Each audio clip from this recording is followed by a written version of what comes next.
So the interesting thing was I put together a really pretty slide deck, which I was going to show there. And then the panel before me decides to change their material.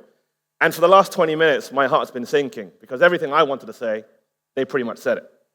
So I decided for the next 15 minutes, I have two choices. I either repeat what they said, or I'm going to tell you a story. I decided storytelling is more my strength.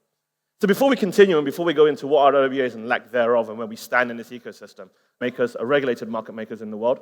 I look after the APAC and EMEA region. But before I entered this world, I spent 10 years on the trading floor at Morgan Stanley up in Hong Kong. So I've looked at everything on derivatives. I've looked at everything on cross-border transactions, legalities, regulation, how do you get it done?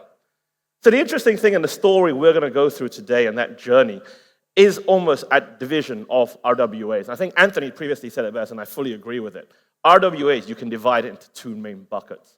One are the financial products, which we try and tokenize, and the usage of that remains within its own secular environment. The other area of that, and that is the area that I'm going to push most of you towards, is thinking outside of the box of what can be done there. So progressing on to this is the TVO of RWAs. This was taken about a week ago, and this is where we currently stand.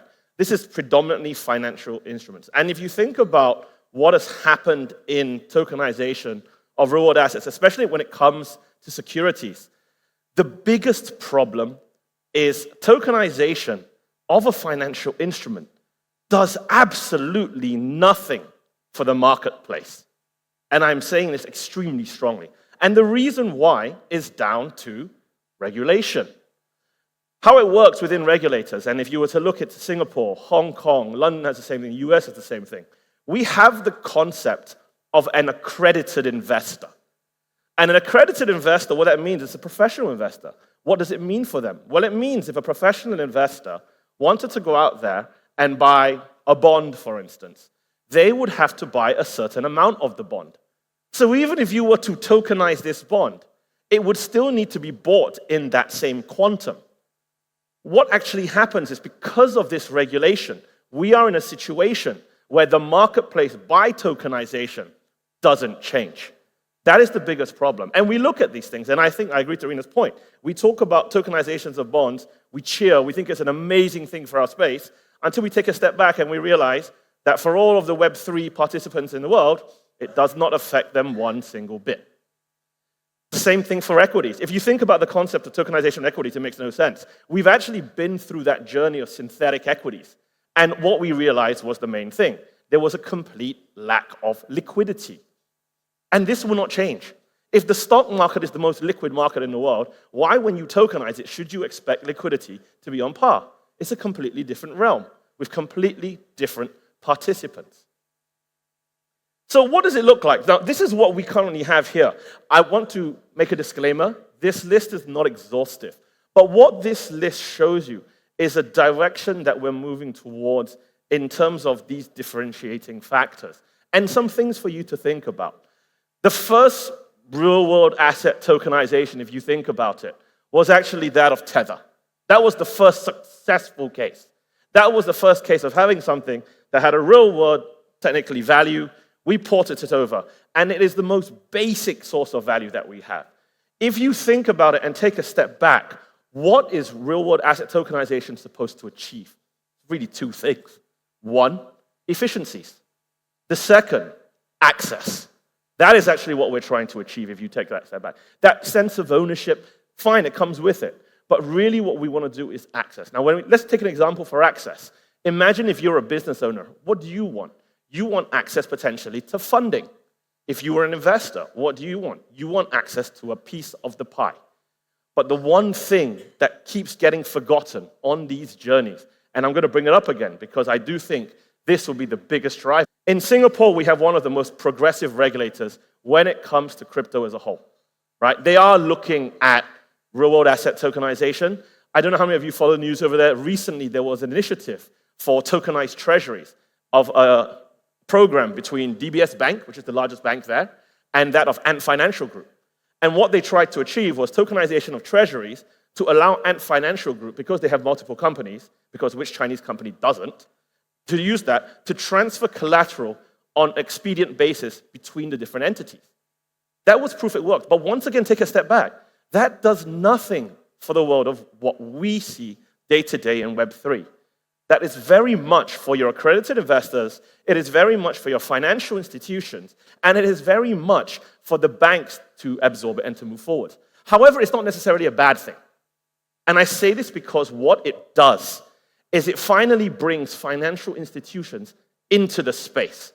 Not in the way that we expect, not in the way that we're going to see the likes of Goldman Sachs, Morgan Stanley, tomorrow trading up a storm on a DeFi pool, for instance. But what it does is it brings understanding of what this technology can potentially bring about with it.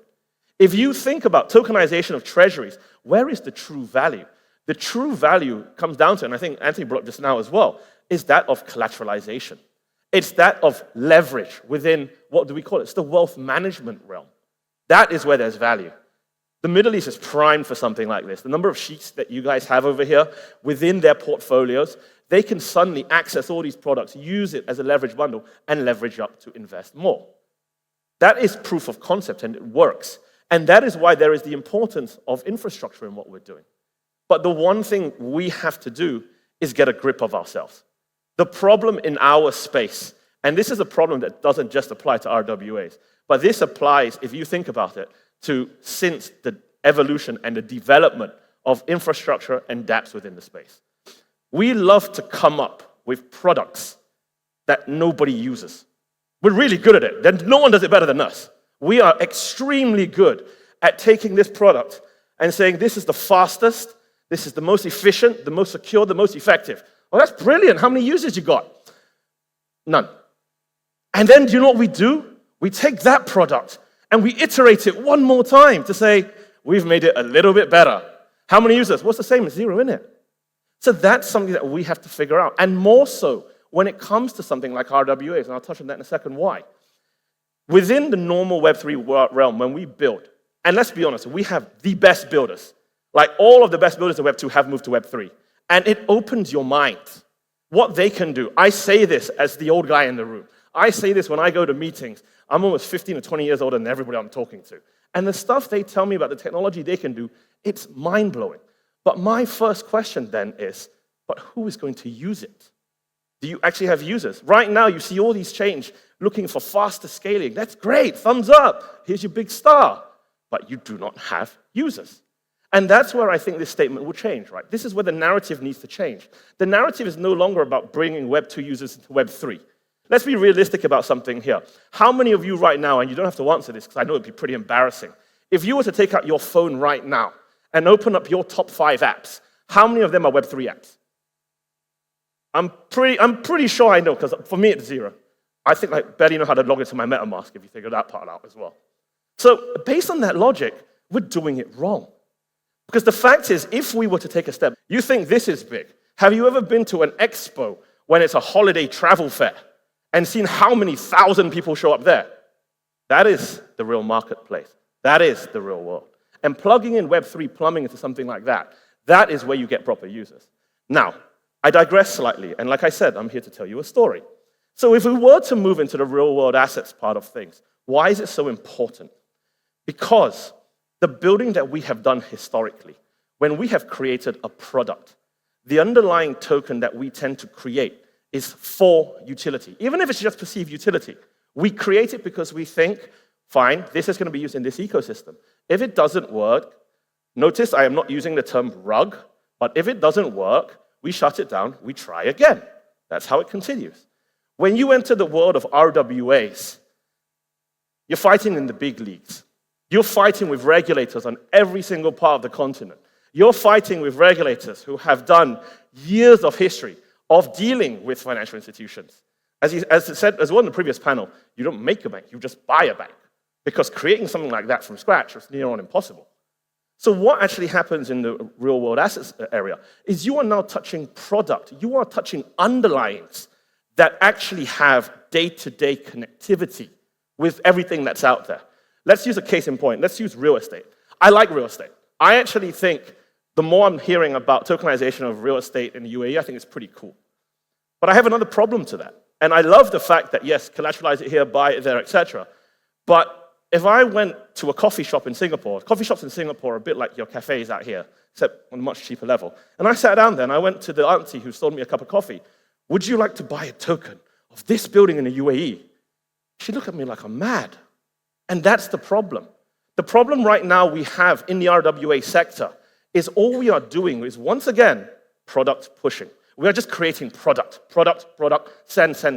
There is no true demand for that. The demand actually tends to be very localized, or to a point of my previous panelists, tends to be by the very sophisticated. And that is a very small pool. Not only is it a very small pool, but they already know how to access it. So the tokenization part, well, it's a bit like icing on the cake. It's like a cherry. Different form, different function. The other part we then have to worry is, fine, demand is one aspect of this. But let's go to another side of it. And this is from the GSR helmet that we wear. Liquidity. Everybody needs liquidity. But if you think about a market maker, what is our job? Our job is to ensure the bid side and the offer side of all trading books are the same. Equal books. And the reason why, if we do anything other than that, that's called prop trading, and that's why people go to jail. But let's assume we have to do that. So how do we ensure books are equal? We do that by active hedging of positions. If I sell something, I must be able to buy something to hedge that offset. How am I going to do it with tokenized real estate? Imagine if I am the guy showing the books, and no insult meant, but just an example. The Burj Khalifa, let's say we tokenized it. Why not? And somebody wanted to sell their token. That's great, but what am I going to buy? I'm not going to buy a floor of the Burj Khalifa. I run risk now because my books get lopsided. So once again, we are dealing with assets where it's not fully thought out on how do you create a liquid secondary market for this. And it's very, very much driven by who wants to buy it. Yes, there are platforms to buy, and it's done very, very well. But at a scale where we need to employ blockchain, at a scale in crypto during that period of time, that was solely driven by stables, that movement. And what it shows us is we keep going back to it, which is not a bad thing. What I want to explain and elicit here right now is the fundamentals remain in this space. If anything, and this entire story, you forget everything I've said, it's literally just one real message. The way we iterate, the way we push boundaries has to be in a way that's progressive, but well thought out. It is not about rushing to market with product, especially in something as sensitive as RWAs, where if you were to think about, we've always wanted financial institutions to look at our space. This is the part of our space that they can look at. They're allowed to look at. So we can't just iterate and create stuff the way we have done it historically for utility tokens. So we're moving in that direction right now, where we are having players out there who infrastructurally can put it together. And I'll give you an example. I was at Token a couple of weeks back. I think a few of you were. Longest week of my life, to be honest. And I met this founder who was from Europe, and this founder comes up to me. He's like, we're creating this platform. I said, great. And he was like, this platform allows anybody to tokenize a real-world asset. I said, that was great. I said, and I said, what about regulation then? He was like, oh, no, we have disclaimers on the website. I said, no. Imagine if today you tokenize a bond. A retail guy can't buy $1,000 of that. The guy's in breach. Like, people will go to jail. You can't buy the SocGen 1000 denomination because it is legally not allowed. He said, oh, no, then we won't start with that yet. We'll do real estate. I was like, okay, here we go again. And I said, fine. So let's say you tokenize something in the UAE. We're here in Singapore right now. Where's the demand going to come from? It's not going to be cross-border. And there's a lot more intricacies between doing that. And so, therefore, it's not attractive. His next statement, fine, we'll pay a yield on it, rental yield. I said, but the minute you pay a yield, that's a security. The minute it becomes a security, you have the exact same problem, accredited investor policy. So there's a lot of these things which are counter-cyclical, and they keep going round and round and round. And it's so funny because we have not solved for this basic. Yet we continue to build and build and build and build, but this remains, there's no answer for it. There's no solution right now. Does it mean that we should give up? Probably not. And this is actually very interesting. This is actually something that, if you see right here, real estate is probably one of the most complex things actually to tokenize. And I think we can all agree there because of the way that shareholding and transfer ownership occurs. But within the real-world asset tokenization concept, you can see there is a general demand, but this demand is actually not really from our space. This demand, if anything, is from the other side, is for someone for portfolio construction theory. That's where we're seeing that sort of demand, right? But is there an opportunity in all this? And I know that for the past, 10 and a half, 11 minutes, it sounded all very doom and gloom. The fact of the matter is, what we need to do, and the teams that build in this space, and I don't claim to be one of them, we are a team of people on the market-making side that facilitate these things going forward. This is the market size right now for pretty much financial assets, right? It's $164 trillion. This was in June 2023. It's probably gone up more since then if you want to look at it right now. What does this show us? There is a market. This is a massive market. But objectively, this is not our market that we should be looking at, not as a first step. Do you want to do something that is tokenizing of a real-world asset? Genuinely, tokenize an IP. Tokenize something which is cool. The one thing we like to do in Web3 is create hype, create things which we think are cool that the rest of the world looks in and they think we're crazy for. Can you say NFTs? Same concept. If we go down that path of starting with something, let's say an IP, and we say, let's tokenize this real-world asset and really work out the mechanics of how it comes about, then you will get people to sit up and take attention. If, for instance, all we're trying to do is tokenize the next government bond, the next stock, the next fund, it's a journey that will be iterative. And if we're not careful, let's be honest, RWAs have been around for the longest time. I mean, they mentioned it, STOs. That journey can end extremely quickly. So what do I have to say going forward? Going forward, regulation will dominate this space. Therefore, the assets that we choose in the underlying when it comes to tokenization, we must be very mindful, dare I say it, about whose toes we end up stepping on. Because it is a very different dynamic to build something like this. I do think there is a market for RWAs. I do genuinely see tokenize everything. That is not the way. It is going to be thoughtful, it is going to be slow, it is going to be painful, but most of all, it is going to be iterative. Thank you.